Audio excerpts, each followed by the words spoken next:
কাল সৌদি আরবে অত্যন্ত ইম্পর্টেন্ট এবং শকিং একটা ডেভেলপমেন্ট হয়েছে, যার জন্য আজকে এই ভিডিও আমি বানাচ্ছি।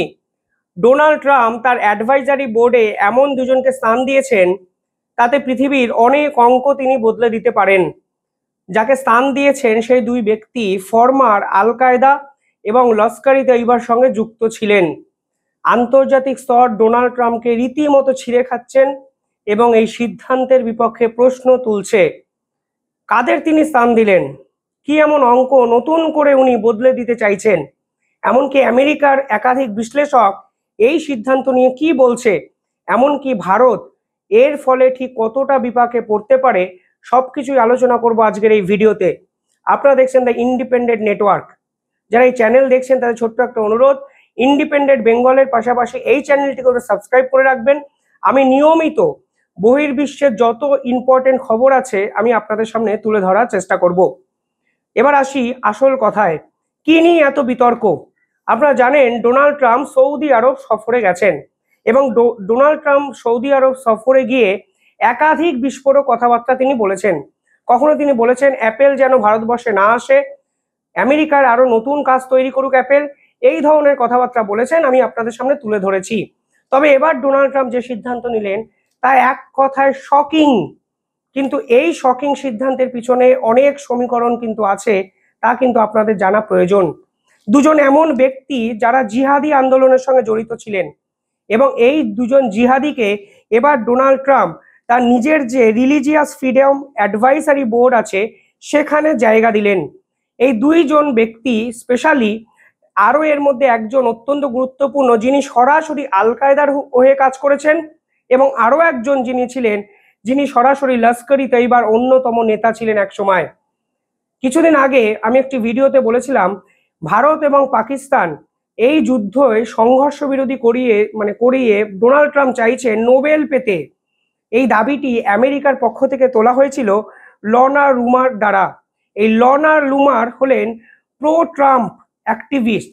তিনি এবার সরাসরি প্রশ্ন করেছেন ডোনাল্ড ট্রাম্প এটা করছেনটা কি?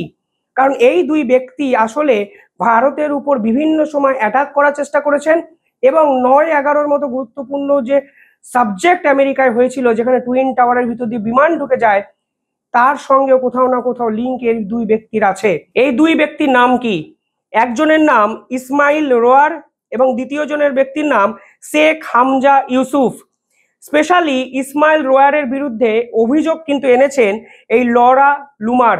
তিনি কি বলেছেন? তিনি বলেছেন বর্তমানে এই ইসমাইল রোয়ার হলেন director of Islam and religious freedom action team, যিনি বিভিন্ন বিশ্বের বিভিন্ন রিলিজিয়াস ইসলাম নিয়ে বিভিন্ন কাজকর্ম করেন। এই ব্যক্তি পাঁচজন ব্যক্তিকে লস্কর-ই তৈয়বার সঙ্গে অ্যাটাচ করার চেষ্টা করেছিলেন এবং এই কাজ সম্পূর্ণ করেছিলেন। অর্থাৎ লস্কর-ই তৈয়বার অন্যতম সদস্য ছিলেন এই ব্যক্তি ইসমাইল রোয়ার।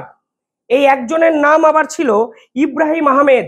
সেই ইব্রাহিম আহমেদ কি করেছিল জানেন? কাশ্মীরে গ্রেনেড হামলা করেছিল এবং এর প্রুফ আন্তর্জাতিক স্তরে কিন্তু এস্টাবলিশড। জাতিসংঘে যদি যান এই সংক্রান্ত তথ্য আপনারা পাবেন। অর্থাৎ ইসমাইল রোয়ারের মতো লোককে তার রিলিজিয়াস বোর্ডের অ্যাডভাইজারি করে পরিষ্কারভাবে ইসলামিক মৌলবাদীকে গুরুত্ব দিতে চাইছেন ডোনাল্ড ট্রাম্প। আন্তর্জাতিক স্তরে এই সিদ্ধান্ত কিন্তু ধিকৃত হচ্ছে আজকে। পাশাপাশি ডোনাল্ড ট্রাম্প বলেছেন আব্রাহাম অ্যাকর্ডে যোগদান করতে এই দুই ব্যক্তিকে। দেখুন, পৃথিবীতে বিভিন্ন সময় বিভিন্ন ধারা কিন্তু আমাদের সামনে এস্টাবলিশড হয়েছে। আপনি যদি কোল্ড ওয়ারে যান তাহলে দেখবেন অনেকটা ইডিওলজির একটা যুদ্ধ ছিল এই সময়। একদিকে সোশিয়ালিজম, একদিকে ক্যাপিটালিজম, এই লড়াই ছিল কোল্ড ওয়ারের সময়। পরবর্তীকালে এখন যেটা চলছে তা হলো একসময় ইসলামিক ওয়ার্ল্ড, কিছুদিন আগে অবধি যেটা চলেছে, অন্যদিকে হলো ওয়েস্টার্ন ওয়ার্ল্ড। মূলত 9/11-র ওই বিধ্বংসী ঘটনার পর ইসলাম কান্ট্রিগুলোকে একঘরে করার চেষ্টা করেছিল ওয়েস্টার্ন পপুলেশন।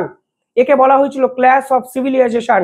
কিন্তু বর্তমান সময়ে ডোনাল্ড ট্রাম্প যেটা চেষ্টা করছেন, ইসলামের মধ্যে যে দুটো ভাগ আছে, একটি শিয়া এবং সুন্নি, সেগুলোর বিভেদ করে শক্তিশালী জোট গঠন করার চেষ্টা করছেন। তা কিন্তু ডোনাল্ড ট্রাম্পের অ্যাকশনে পরিষ্কার।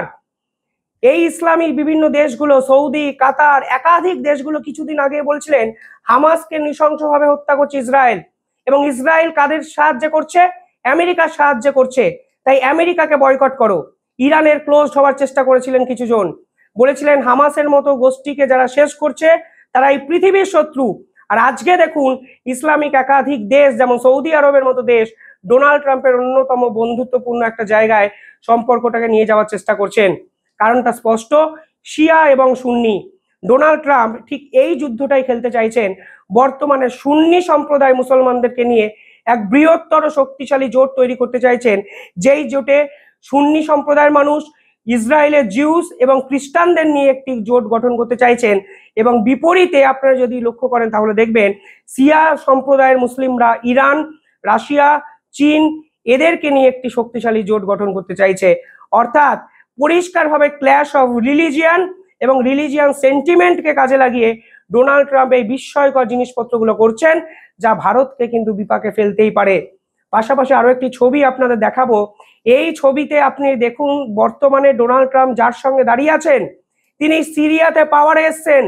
এই ব্যক্তির বিপক্ষে আমেরিকা স্টেটমেন্ট জারি করেছিল, রুল জারি করেছিল, এমনকি এর মাথার দাম 10 মিলিয়ন পাউন্ড ঘোষণা করা হয়েছিল আমেরিকার পক্ষ থেকে।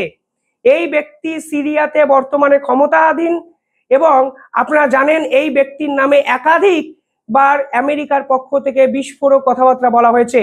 অর্থাৎ তিনি চাইছেন সুন্নি মুসলমানদেরকে সঙ্গে নিয়ে একটি শক্তিশালী জোট গঠন করতে এবং অপোজিটে শিয়া সম্প্রদায়ের যে মুসলমান সম্প্রদায় আছেন তারা রাশিয়া এবং চায়না একত্রে এক শক্তিশালী জোট গঠন করতে। একাধিক সংবাদপত্রে এই খবর প্রকাশিত হয়েছে। ভারত করবেটা কি, এতটা তো নিশ্চয়ই আপনারা বুঝতে পারছেন। অত্যন্ত ইম্পর্টেন্ট একটা বিষয়। ডোনাল্ড ট্রাম্প পরিষ্কারভাবে ইসলামিক জেহাদিদের প্রমোট করার চেষ্টা করছেন। বাংলাদেশকে আইএমএফ এর লোন হয়তো কিছুদিনের মধ্যেই দিয়ে দেবেন। তাতে পরিষ্কার হয়ে যায় যেভাবে বাংলাদেশে জিহাদিপনা বেড়েছে, সন্ত্রাসবাদের উগ্রতা বেড়েছে, ঠিক সেই বিষয়টা না থামিয়ে ডোনাল্ড ট্রাম্প চাইছেন সেই হিজবুত তাহিরের সন্ত্রাসবাদকে প্রমোট করতে। আল কায়দা কিংবা লস্করি তৈবা তো মানে ছোট বিষয়। আনসারুল্লাহ বাংলার যে জন্ম বাংলাদেশে হয়েছে, আইএমএফ এর টাকা দেওয়া মানে সেই জঙ্গি সংগঠনগুলোকে মদত পুষ্ট করে দেওয়া। পাকিস্তানকে টাকা দিয়ে তিনি সেই কাজটি করেছেন। অর্থাৎ যে সন্ত্রাসের বিপক্ষে লড়ার কথা ডোনাল্ড ট্রাম্প বলেছিলেন, বর্তমান একাধিক কার্যকারিতায় দেখা যাচ্ছে তিনি সম্পূর্ণ ভিন্ন মেরুতে গেছেন। পাকিস্তানকে আইএমএফ এর টাকা দিচ্ছেন, বাংলাদেশকে আইএমএফ এর টাকা দিচ্ছেন, সুন্নি এবং এই যে পার্টিকুলার শিয়া সুন্নির বিভেদটা ঘটিয়ে সিরিয়াকে সাপোর্ট করছেন, সন্ত্রাসবাদকে সাপোর্ট করছেন এবং তার রিলিজিয়াস বোটে আল কায়দা এবং লস্করি তৈবার মতো অন্যতম গুরুত্বপূর্ণ জঙ্গি সংগঠনের প্রাক্তন 2 নেতাকে স্থান দিলেন। আমি জানি না উনি কি চাইছেন, কিন্তু যে প্রবণতা উনি বিশ্ব মানচিত্রে তৈরি করছেন তা কিন্তু আপনি যে সম্প্রদায়েরই মানুষ হন, আপনি যদি সন্ত্রাসবাদের বিপক্ষে হন আপনাকে এর বিপক্ষে কথা বলতেই হবে। এই শক্তিশালী জোট আসলে পৃথিবীকে কোনো না কোনো বিপদে ফেলতেই পারে। ভারতবর্ষের চ্যালেঞ্জ হলো এই দুটো জোটের মানে সঙ্গে ভারতবর্ষ কিভাবে তাল মিলিয়ে চলবে। এক্ষেত্রে ভারতবর্ষ নিঃসন্দেহে অ্যাডভান্টেজ পজিশনে আছে, কারণ ভারতবর্ষের সঙ্গে রাশিয়ার সম্পর্ক ভালো, ভারতবর্ষের সঙ্গে ইরানের সম্পর্ক অত্যন্ত ভালো, ভারতবর্ষের সঙ্গে সৌদির সম্পর্ক ভালো, ভারতবর্ষের সঙ্গে ইসরায়েলের সম্পর্ক ভালো এবং আমেরিকার সঙ্গে হয়তো ফ্রি ট্রেড এগ্রিমেন্ট ভারতের হবে। অর্থাৎ ইম্পর্টেন্ট বিষয় হলো ভারতের ডিপ্লোম্যাসি এই জোটের বিপক্ষে ঠিক কিভাবে বদলায় তা জানার জন্য আমাদের অধীর আগ্রহে অপেক্ষা করতে হবে। তবে ডোনাল্ড ট্রাম্প যে ঝটকাটা বড় আন্তর্জাতিক স্তরকে দিলেন, এই ঝটকার খেসারত বা ক্ষতিপূরণ আমেরিকাকেও কোনো না কোনো সময় করতে হবে না তো? বিশেষজ্ঞরা কিন্তু অলরেডি প্রশ্ন তুলেছেন। দেখতে থাকুন দ্য ইন্ডিপেন্ডেন্ট নেটওয়ার্ক। কিভাবে দেখছেন পুরো বিষয়টা কমেন্টে জানাবেন। ধন্যবাদ।